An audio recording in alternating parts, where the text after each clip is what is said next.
Gila sih, gue ngaret banget bikin video seasonnya. Kangen bacotan gue nggak?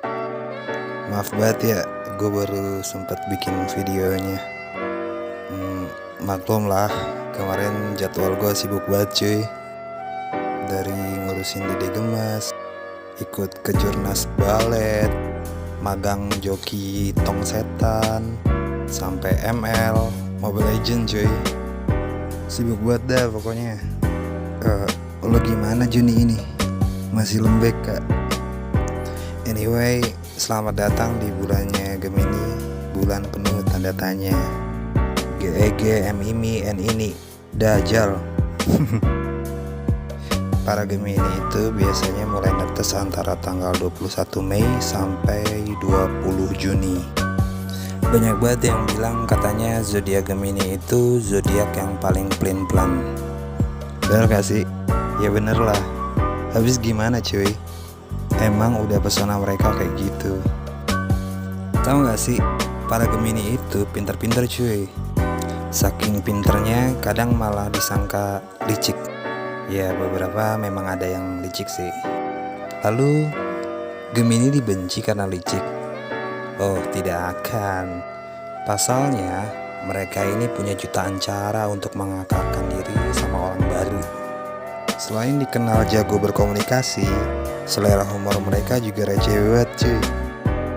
Mereka paling bisa tuh bikin kata-kata out of the box. Perhatiin deh, biasanya orang-orang Gemini itu kalau komen di post orang suka aneh-aneh dan kocak gitu. Kemampuan ini disebut play word. Dan karena alasan itulah mengapa para Gemini ini dijuluki kupu-kupu sosial. Pribadi yang menarik bukan? Oh ya, mereka sangat tertarik sama hal-hal yang baru. Karena emang sejatinya mereka suka mempelajari apapun.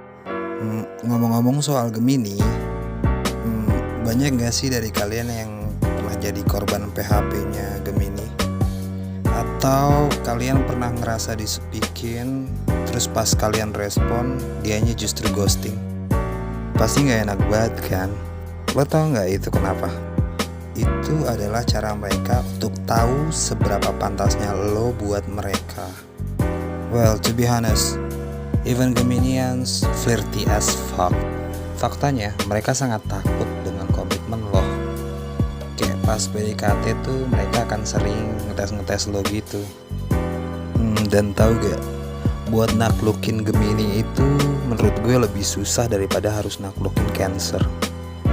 Tapi lebih susah bukan berarti lebih rumit.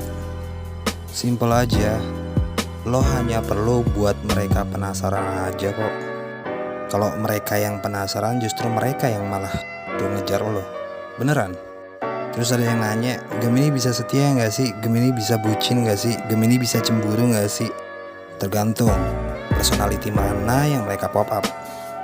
Ya you know lah, lambangnya aja kembar. They absolutely have 100 moods in one body. Can you imagine that?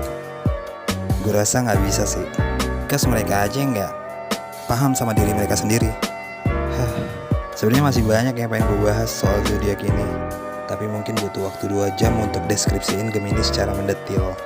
Gemini adalah lambang dari kecerdasan, keceriaan, dan persahabatan, serta kebebasan untuk berpendapat. Dari Gemini kita bisa belajar tentang nilai hidup dan menjalaninya secara fleksibel. Dan dari Gemini kita belajar tentang keberanian untuk speak up, mengekspresikan diri. Teruntuk Gemini, terima kasih untuk keceriaan yang mampu memupuk rindu lagi dan lagi. Dari gue untuk Gemini.